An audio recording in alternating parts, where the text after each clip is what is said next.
Biara UNS, Biara Budi Sasana ini kegiatannya tiap Rabu seperti hari ini setengah 8 kita ada pelatihan meditasi. Nah ini karena mungkin tadi habis hujan sehingga yang hadir mempengaruhi yang hadir ya. Kalau nggak tekadnya kuat itu tidak akan hadir.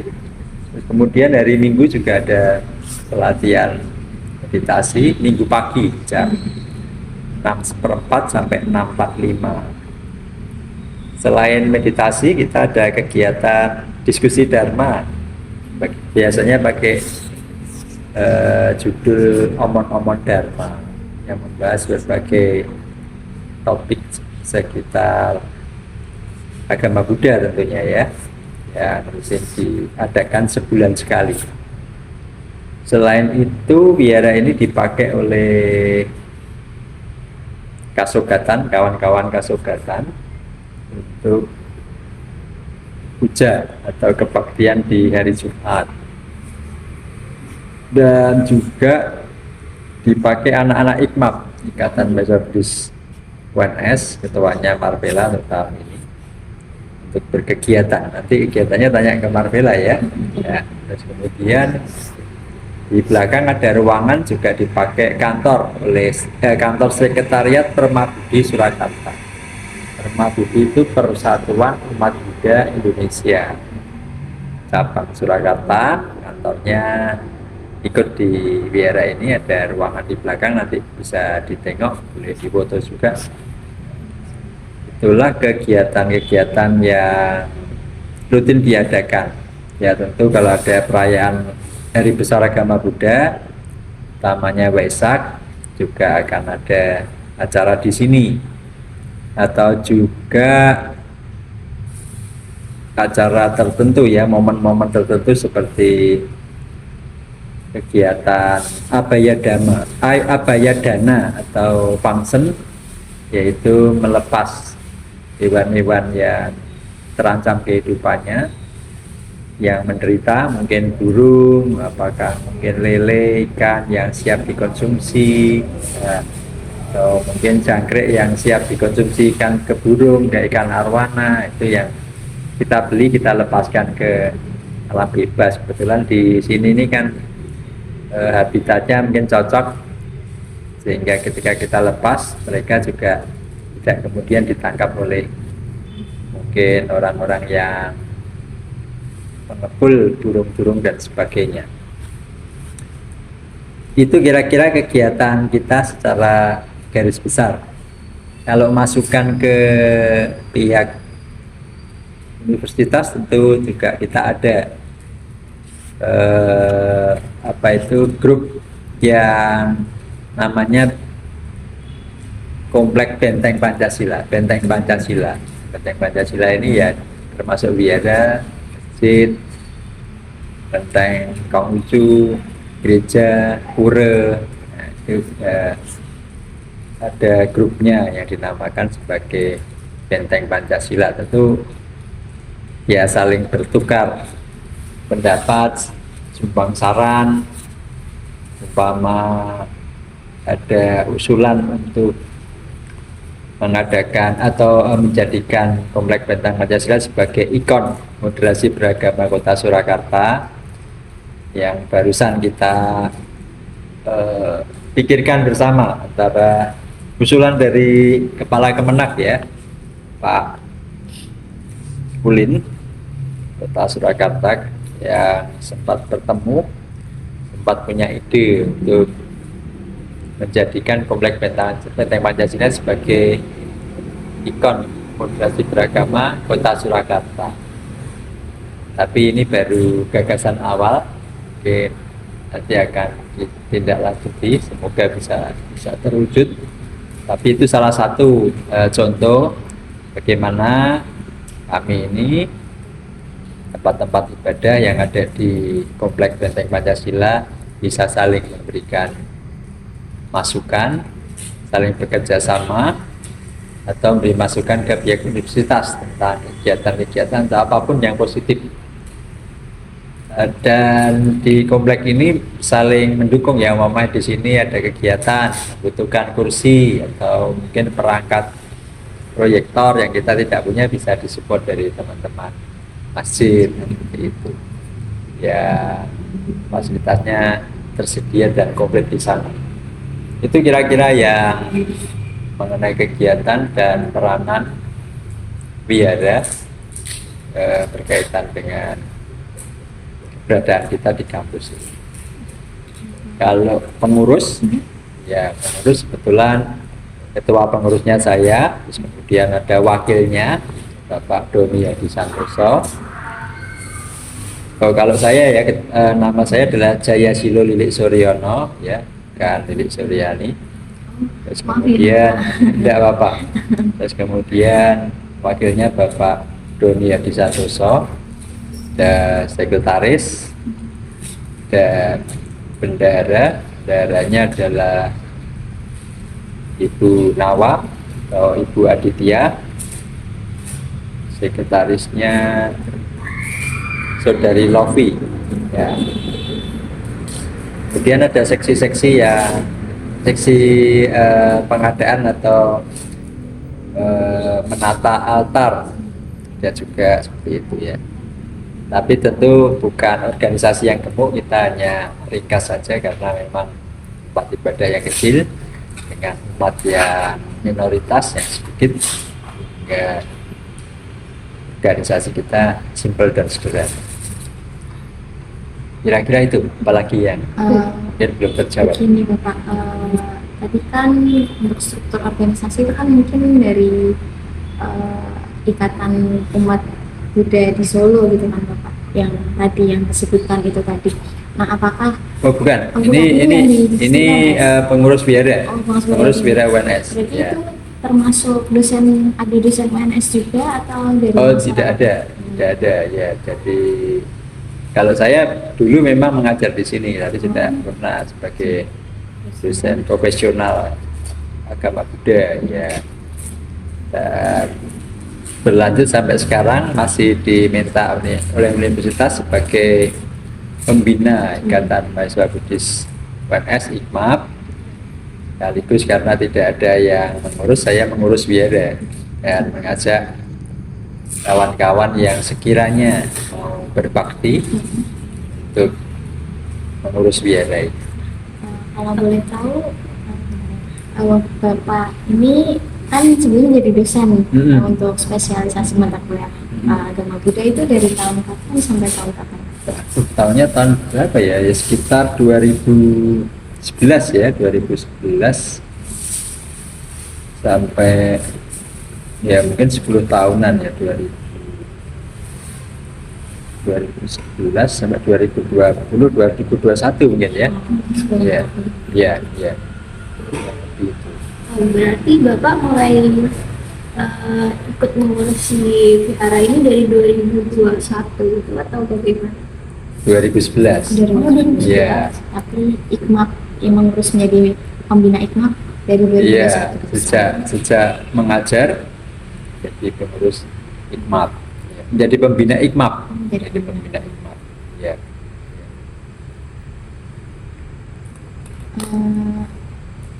Untuk tadi kan salah satu kegiatan yang dilakukan di sini tuh ada omon-omon damai ya Pak. Iya. Dan kegiatan yang lainnya itu, Iya. apakah kegiatan yang lain itu dan wihara ini itu terbuka untuk umum atau maksudnya bukan hanya untuk sivitas akademika di UNS Oh iya. atau masyarakat ini, masyarakat Buddha yang lain yang di luar UNS boleh Iya. beribadah di sini. Ya, jadi wihara ini memang wihara yang terbuka sehingga tidak terafiliasi dengan majelis tertentu, karena di Buddha ada banyak majelis. Di Solo kurang lebih ada 7 apa 6 majelis. Ada Majelis Agama Buddha Theravada Indonesia, Majelis Mahayana, Majelis Nichiren Sosu Buddha Dhamma Indonesia, Majelis Parisada Nichiren Sosu Indonesia, hampir mirip ini. Kemudian Majelis Maitreya, kemudian Tridharma dan Budayana, Majelis Budayana Indonesia. Nah, Biara ini memang mungkin satu-satunya di Solo yang tidak terafiliasi dengan salah satu majelis, sehingga kita bisa netral. Karena memang sejak saya masuk ke sini memegang seperti itu amanahnya, sehingga kita menjaga supaya bisa tetap sebagai terbuka untuk siapapun. Maka hari Jumat tadi saya bilang ada teman-teman dari majelis lain, dari Kasogatan, mau melakukan kegiatan rutin puja juga kita persilakan. Kalaupun nanti ada majelis lain yang tidak punya tempat, mau beribadah di sini, berkegiatan di sini juga diperbolehkan. Jadi terbuka, juga acara omon-omon dharma, diskusi dharma juga terbuka, meditasi juga terbuka. Meditasi yang kita lakukan, kadang-kadang ya ada kawan-kawan dari lintas iman yang ingin mengetahui, ingin berlatih meditasi juga kita persilahkan. Karena meditasi kan betulnya olah pikiran, olah mental. Jadi selain olahraga, supaya kita sehat badan, kita perlu sehat mental, yaitu dengan melatih pikiran kita dengan meditasi. Jadi tidak perlu ritual khusus, tidak perlu harus beragama Buddha untuk bisa berlatih meditasi, karena meditasi akan membuat kita mempunyai mental yang baik di dalam merespon segala problem kehidupan yang pasti akan kita hadapi. Itu kira-kira. Jadi kita ini terbuka, ya, tidak ikut atau terikat dengan salah satu organisasi atau majelis tertentu dari yang ada di agama Buddha. Terima kasih banyak Bapak. Ya, mungkin dari teman-teman yang lain. Ya, silakan. Ya, bebas saja, santai. Ya. Kemudian saya ingin bertanya seputar apa visi utama Bapak untuk bergabung di wihara ini, kemudian mengelola wihara ini dengan beberapa bantuan dari pihak lain tersebut, maka apa visi utama Bapak? Ya, visi utama adalah melayani. Kita ini sebisa mungkin mengisi kehidupan ini untuk berbuat kebaikan, karena kita mempercayai hukum karma, hukum sebab akibat. Kalau kita ingin bahagia, ingin sukses, maka kita harus membuat sebab-sebabnya. Ingin baik, ingin masuk surga, kita harus membuat sebab-sebab yang baik. Kalaupun kita membuat sebab-sebab yang buruk atau menyia-nyiakan waktu kehidupan kita, maka juga kita sendiri yang bertanggung jawab pada apa yang kita perbuat, apa yang kita tanam. Apa yang kita tanam hari ini akan berbuah kemudian. Tanam yang baik, buahnya juga akan manis. Tanam yang tidak baik, buahnya akan berupa kepahitan hidup dan sebagainya. Maka kita juga tahu bahwa hidup kita, umur kita tidak tahu. Mungkin besok pagi kita sudah tidak berjumpa lagi. Maka begitu ada kesempatan berbuat baik, maka lakukan, laksanakan. Nah, mengurus wihara ini termasuk kesempatan berbuat baik, termasuk karma baik. Itulah visi dan tujuan untuk berbakti di sini. Dan teman-teman yang lain, apa yang ditanyakan? Ya, silakan. Bayu juga boleh. Saya boleh. Suci juga boleh, nggak apa-apa. Suci boleh. Selain masalah ini juga boleh terbuka aja, mau tanya apa, bisa saya jawab, saya jawab. Ini juga Bapak. Ya. Bapak untuk menjadi pengurus di wihara ini, apakah motivasi Bapak untuk menjadi pengurus itu apakah karena ada misal kayak dari orang dalam menyuruh Bapak untuk mengurus tempat ini, atau dari kehendaknya Bapak sendiri gitu ya? Oh, kalau awalnya dari dulu ada sesepuh di sini ya, sesepuh wihara ini, termasuk salah satu pendiri yang awalnya menjadi dosen saya di sini. Setelah berjalannya waktu, beliau umurnya bertambah setelah saya pensiun dari pekerjaan, bertemu beliau, kemudian meminta saya untuk ikut mengurus di sini, bahkan menggantikan tugas beliau sebagai dosen waktu itu, dosen agama Buddha, dan berlanjut sampai sekarang itu. Itulah riwayatnya begitu. Jadi waktu itu namanya Mendiang Romo Darmo Saputro, salah satu pendiri, salah satu dosen agama Buddha, kemudian yang meminta saya untuk melanjutkan kiprahnya di sini, dan oleh universitas kemudian dilegalkan setiap tahun, setiap ada pergantian pembina IKMAP, saya masih diminta untuk jadi pembina UKM Kata Bahasa Buddhis Surakarta. Dan kalau mengurus ini hanya berlanjut saja ya, hanya bergulir berlanjut, terus kemudian bersama teman-teman di Benteng Pancasila di bawah koordinasi Pak Warto ya dari masjid, maka kita melanjutkan mengurus wihara ini. Mungkin ada rusak, ada perbaikan, ada kegiatan atau apa, maka kita yang menjadi yang bertanggung jawab untuk menyampaikan. Kalaupun tanggung jawab universitas, maka kita sampaikan. Kalaupun sekiranya bisa kita kerjakan secara mandiri, ya kita kerjakan. Tidak semuanya harus meminta ke universitas.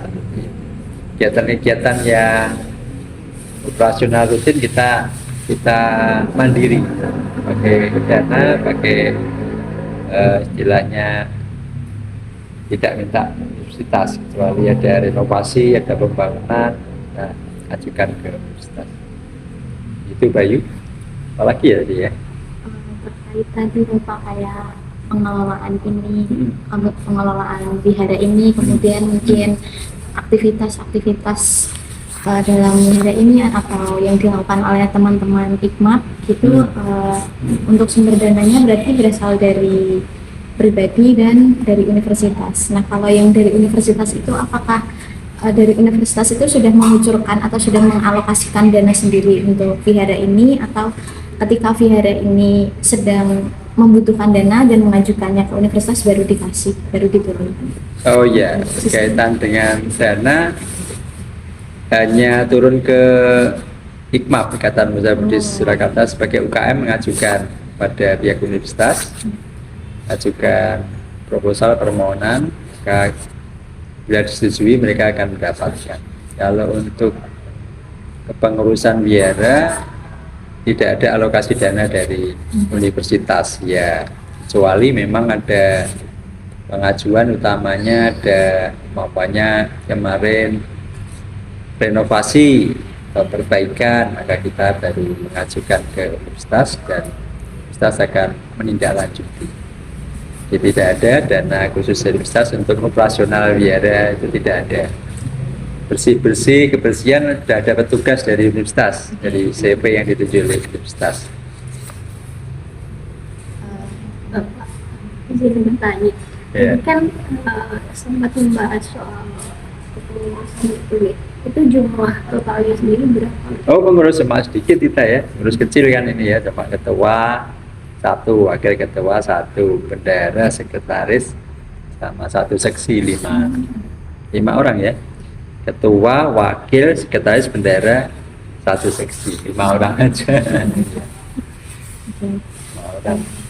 Selama menjadi pembina IKMAP Pak dari 2011 sampai 2021 ya sampai sekarang juga, ada suka dukanya nggak sih Pak yang Pak Lili? Oh iya, gitu, ya hidup ini pasti ada suka dan Bisa sharing dukanya. mungkin. Ya, tapi semua dianggap tadi sebagai ladang melakukan kebaikan dan berlatih untuk hal-hal yang baik, termasuk kesabaran itu kan juga kita perlu latih ya.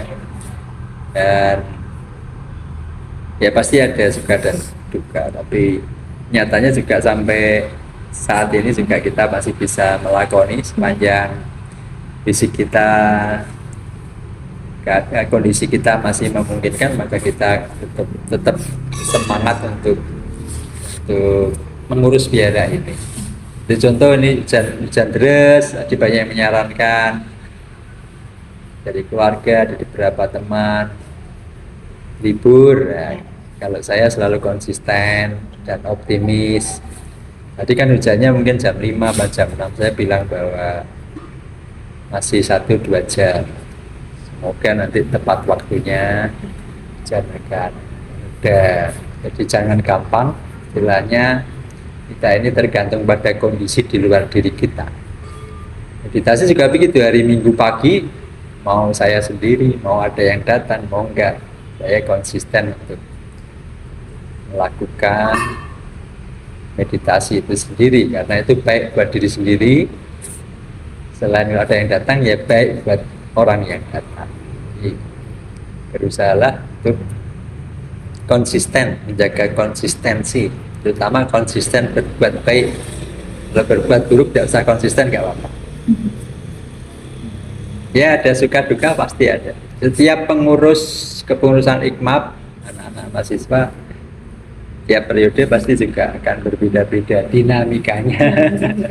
Ada yang mungkin semangatnya, soliditasnya baik, ada yang mungkin sedang-sedang, tapi ada yang mungkin kurang solid juga.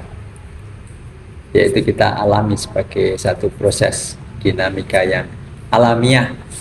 Dan tugas kita kan sebagai orang tua ya dorong, dampingi, ya. Walaupun namanya membina itu seperti seolah-olah terlalu kurang dewasa gitu ya membina ya, pembinaan kita yang mendampingi, support mereka, berikan bimbingan-bimbingan, dan sekiranya mereka ada problem apa ya tugas kita untuk sebagai pembina. Dan sebagai pengurus wihara kita memfasilitasi anak-anak itu untuk berkegiatan tanpa mereka memikirkan bahwa harus kalau ada kerusakan, ada apa, memikirkan biayanya, datang jawab kita. Mereka tanggung jawab pada kegiatannya mereka sendiri supaya bisa fokus berkegiatan. Ya, selalu ada suka dan duka, dan bagaimana kita menjalaninya. Biasalah, hidup ini memang penderitaan. Sang Buddha itu hidup ini penderitaan, tidak memuaskan. Mulai dari pagi sudah ketemu perkara kita kan ya. Lagi anak-anak kos mungkin kan gitu ya. Bangun pagi masih pengen tidur, teman kos sudah buka korden atau jendela, mungkin kita sudah merasa tidak nyaman. Setelah itu mau mandi, di kamar mandi mungkin banyak tisu, kita sudah protes. Atau mungkin airnya tidak ngalir, kita sudah marah lagi. Saya mandi, mungkin kita mau sarapan, pengen soto, mungkin nggak ada, warungnya tutup. Gitu. Sudah selesai mau kuliah di jalan tergesa-gesa, pengennya lampu traffic light hijau terus, ternyata juga kadang-kadang ketemu merah, malah merah lagi. Sudah sampai kampus, sudah tergesa-gesa, dosanya nggak datang. Marah lagi kita gitu ya. Itu baru setengah hari aja kita sudah mengalami yang namanya duka. Duka bukan DUKA tapi duka DUKKA. Ya artinya tidak puasan, penderitaan. Itu baru potret setengah hari tadi ya. Mungkin masih banyak. Nah, maka biasa kita ini menghadapi hidup ini, menghadapi tadi suka duka itu, bagaimana cara merespon kita itulah yang membuat kita ketika mengalami problem menderita atau tetap seimbang. Nah, itu salah satunya dengan cara melihat ke dalam batin kita dengan meditasi. Kita sering kita latih. Ya, silakan. Ya, saya cukup itu dari teman-teman, ada yang ingin ditanya Pak? Ya, silakan. Ya, silahkan. Silakan, tidak apa-apa. Kemudian selanjutnya apa pesan Bapak untuk generasi selanjutnya, terutama mahasiswa-mahasiswa sekarang yang mungkin ikut mengurus pengelolaan wihara ini untuk selalu menjaga dan merawat wihara ini seperti itu, Pak? Iya, pertanyaan yang baik. Memang kepedulian, rasa memiliki itu kan yang ya kadang-kadang perlu kita tumbuhkan ya. Apalagi orang banyak kadang-kadang menganggap dirinya sebagai tamu, sehingga memperlakukan diri sebagai tamu tentu juga tidak akan sama dengan memperlakukan dirinya sebagai ikut memiliki ya, gitu ya. Jaga kebersihannya, jaga mungkin kesuciannya dan sebagainya. Maka sebetulnya kita ini kan setting ruangan ini ruangan yang agak steril kan gitu ya, tapi kadang-kadang ya kita harus mengingatkan ada ruang tersendiri di belakang untuk beraktivitas di luar beribadatan, gitu kan, mungkin berdiskusi, mungkin makan, minum, harusnya bukan di ruang ini yang namanya ruang dharmasala, tapi di ruang yang terpisah. Tapi ya itu tadi memang kita perlu kadang-kadang meluruskan seperti itu. Yang penting adalah menumbuhkan rasa memiliki, kemudian juga konsisten di dalam berkegiatan. Kadang-kadang kita ini kan lebih banyak tidak konsistennya, hanya obor belarak kalau orang Jawa bilang ya, nyalanya sebentar habis itu mati kan, karena dari belarak gitu kan. Jadi obornya menyalanya sebentar, semangatnya menggebu-gebu sebentar, tapi tidak konsisten, sebentar padam. Itu menjaga konsistensi itu penting. Maka kita memberi contoh nyata bagaimana kita ini konsisten, mau hujan, mau panas, mau apa, kalau tidak terlalu sampai ekstrim ya kita berusaha tetap menjaga konsistensi. Ya, rasa memiliki, menjaga konsistensi, dan tentu meyakini bahwa tempat ini adalah tempat ladang untuk kesempatan mempraktekkan karma baik, berbuat baik, buat sebab-sebab baik, benih-benih yang baik, karena benih itu akan membuahkan hasil, membuahkan buah yang tentu akan berbuah pada saatnya. Seperti itu saya kira pesan saya untuk generasi muda, utamanya anak muda yang berkegiatan di sini ya.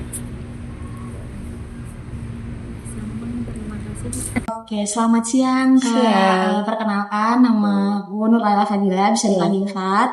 Aku dari program studi demografi dan pencatatan sipil. Di sini izin untuk ngobrol dan diskusi bersama kakak terkait kepengurusan yang ada di IKMAP, utamanya dalam mengimplementasikan nilai-nilai kewarganegaraan. Sebelum diskusi lebih lanjut dan ngobrol lebih lanjut terkait kepengurusan di IKMAP, mungkin bisa memperkenalkan diri Kak, terkait nama kakak, kemudian dari fakultas apa, dari prodi apa.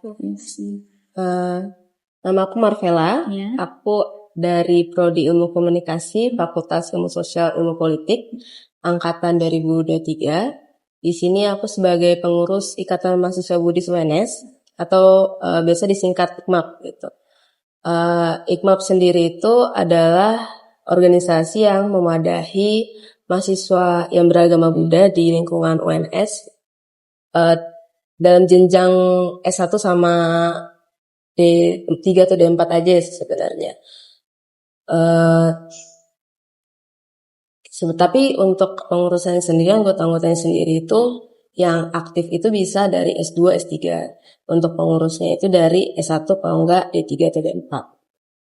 IKMAP itu ada dibentuk tahun 1995 di tanggal tepatnya 13 Juli. Eh, dan sampai sekarang masih sering dirayakan juga gitu. Tapi untuk dari viaranya ini itu baru ada di tahun 2001, 2000, Satu. iya, atau 2000 atau 2001 gitu ya. Eh, dan awalnya itu cuma bangunannya itu cuma kayak ya satu bangunan yang ini doang, belum direnovasi, belum kecil aja, sampai di berapa tahun sebelum ini itu baru dibangun, direnovasi jadi lebih gede lagi, sama di belakang juga ada sekretariat dan sekarang digunain sama Palilik juga untuk Permabudi gitu. Oke, terus kira-kira apa yang memotivasi kakak untuk ikut UKM Hikmah ini?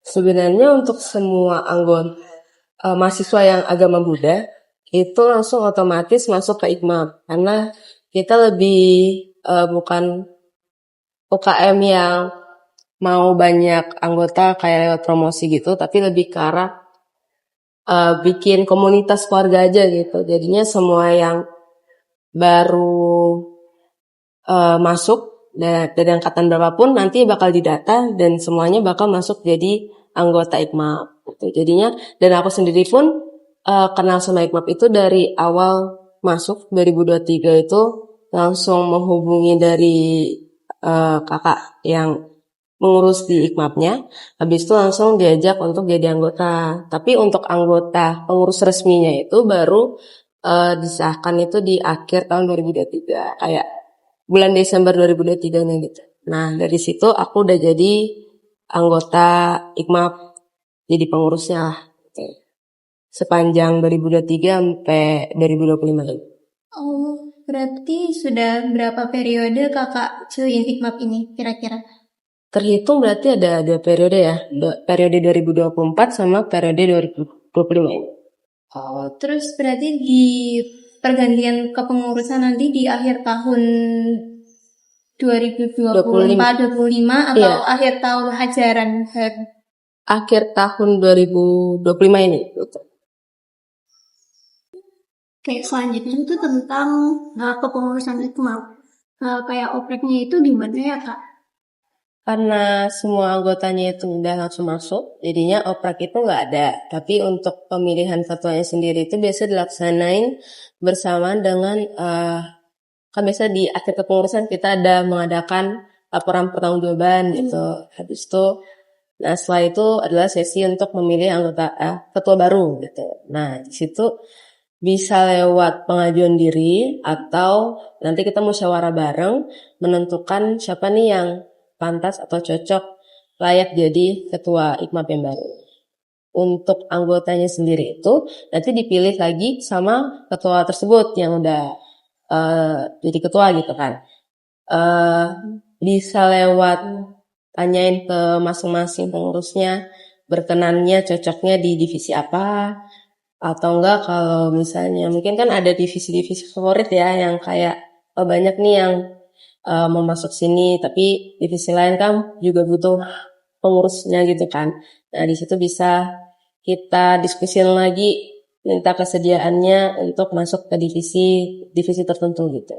Untuk divisinya sendiri ketua itu bakal dibantu wakil, ada juga sekretaris, bendahara, habis itu ada divisi hubungan internasional, hubungan masyarakat, divisi pendidikan sama Medkominfo atau yang dokumentasi gitu. Kalau boleh tahu kalau yang pendidikan itu nanti apa aja ya? Pendidikan itu lebih kayak POSDM organisasi biasa gitu. Jadinya lebih ke internalnya, misalnya kayak bikin kegiatan bonding, makrab, habis itu ada seminar juga sebenarnya dilakuin sama divisi pendidikan, bikin lomba juga dari divisi itu. Kalau yang pagelaran Dharma itu? Pagelaran Dharma itu sebenarnya kolaborasi IKMAP sama pembina kita Palilik itu. Jadinya Palilik yang ngadain acaranya, inisiasi acaranya kita yang bantu buat pas hari hanya aja sebenarnya gitu. Kegiatan apa aja kak yang diselenggarakan sama IKMAP? Kegiatannya diselenggarakannya itu sebenarnya kan dari divisi-divisi yang tadi, pendidikan, humas, sama Medkominfo itu. Nah, kalau misalnya dari humas sendiri itu kegiatannya ada bakti sosial, function itu adalah melepaskan binatang makhluk hidup ke alam liar gitu. Misalnya kayak burung atau enggak ikan itu kita lepasin ke angkasa, kalau enggak ke danau gitu. Habis itu ada juga Sunday service. Sunday service itu kayak kita datangin ke sekolah minggu Buddhis, itu nanti kita isi acaranya. Habis itu di Humas juga ada studi banding, jadi kita ajak keluarga mahasiswa Buddhis lainnya dari universitas lain buat diskusi bareng, tukar pikiran gitu, biar kita bisa dapat informasi mereka ya kegiatannya apa aja sih, kita juga bisa sharing dari kita biasanya ngapain gitu. Nah, kalau dari divisi pendidikan itu tadi ada Dematalk itu kayak seminar dengan narasumber Buddhis, misalnya kayak biku atau enggak pemuka agama yang Buddha gitu untuk memberikan informasi atau ceramah gitu. Bisa ada juga Dhamma Fest, itu kita ngadain lomba Buddhis. Sebenarnya nggak harus Buddhis banget. Kemarin juga ada lomba bikin komik strip, tapi ada juga lomba baca Dhammapada. Dhammapada itu mungkin kalau di Islam itu kayak Qur'annya gitu ya, jadi baca Qur'an gitu. Habis itu di pendidikan itu juga ada ini yang biasanya hari Jumat kita lakuin. Kalau misalnya dari teman-teman Islam, Jumatan, salat Jumat kita di sini juga kumpul bareng, tapi kadang ibadah, kadang main games gitu. Jadi jam 11.30 sampai jam 1 gitu.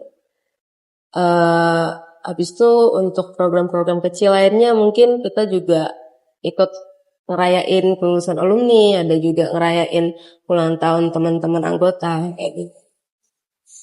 Terus kalau ulang tahun, kalau itu kan kegiatan di IPAP ya. Kalau kegiatan di Vihara sendiri itu ada mungkin kegiatan rutin seminggu sekali atau apa? Untuk di viaranya, ini kan viaranya itu dipakai nggak cuma dari umat-umat tertentu ya. Jadi kayak seluruh agama juga, seluruh aliran dari Buddha itu juga bisa. Gitu. Kalau IPAP sendiri pakai di sini paling seringnya itu di hari Jumat 11.30 itu. Habis itu Palilik itu biasanya ada acara namanya Wonomon Dharma setiap hari Rabu, tapi setiap bulan aja sekali gitu. Habis itu kalau dari aliran Tankayana itu juga ada di Jumat malam.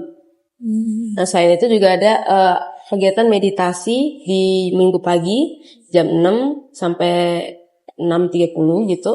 Habis itu ada juga di hari Rabu malam jam 7.30 malam.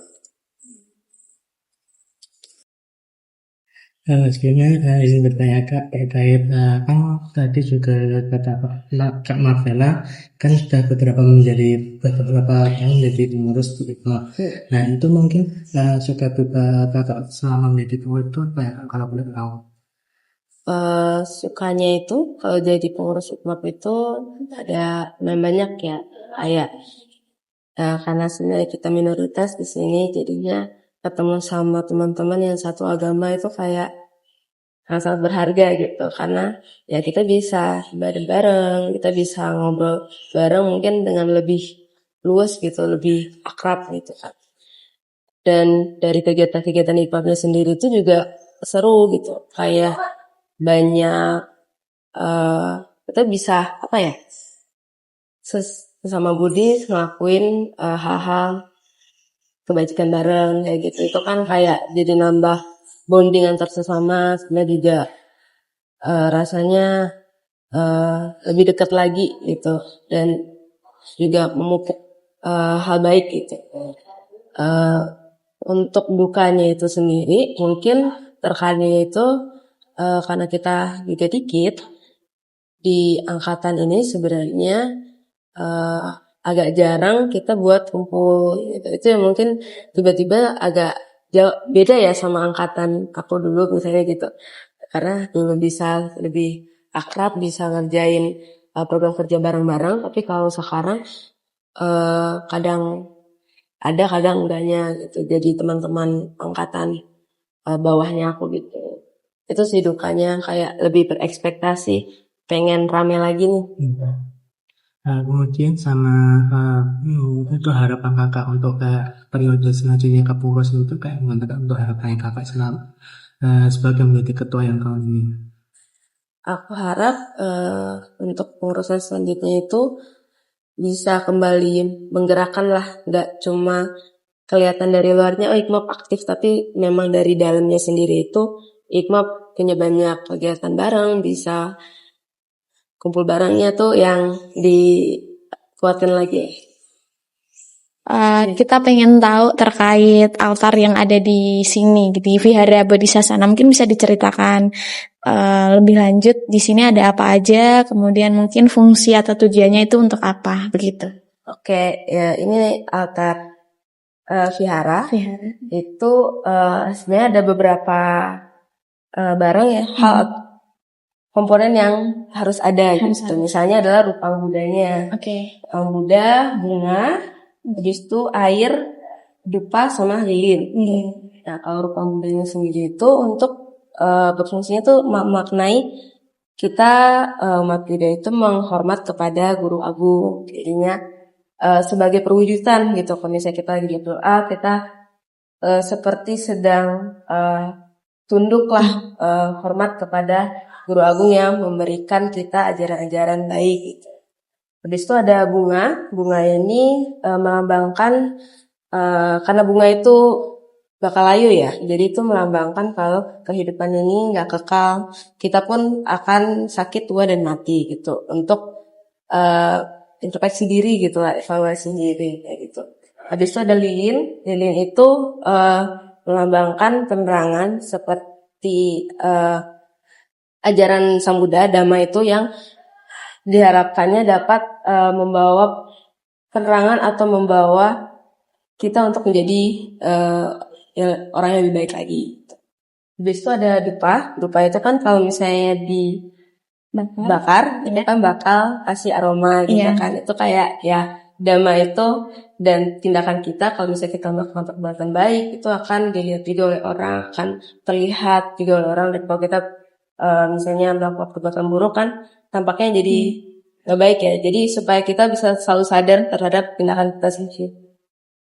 Sama air itu melambangkan kemurnian, kesucian, dan tunduk kepada kita sebagai orang yang tinggi pun harus mengayomi lah yang di bawah kita.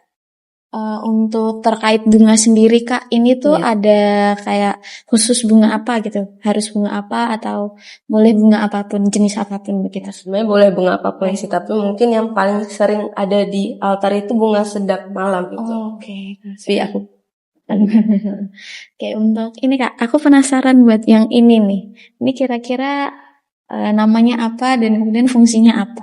Nah, di sini kan memang vihara yang banyak airannya gitu ya. Dan aku dari Tewada sebenarnya kurang kenal juga sama ini. Kayak ini sebenarnya lonceng, sama kayak gini juga. Tapi untuk namanya, pemakaiannya sebenarnya karena aku dari Theravada, aku jadi kurang ngerti. Mungkin itu tuh digunakan sama yang Tantra Mahayana kayak gitu. Oke, baik. Terima kasih Kak. Mungkin di depan itu kan ada patung kodok gitu kan. Nah, di sisi kiri dan kanan mungkin bisa dijelasin lebih lanjut filosofi dari patung kodok itu atau arca kodok itu. Itu juga sebenarnya aku kurang paham ya. Sebenarnya juga udah ada dari vihara ini ada gitu. Tapi mungkin kalau dari stupanya itu kan selalu ada di candi. Jadinya itu kayak simbolisasi tempat ibadah umat Buddha aja. Baik, terima kasih Kak.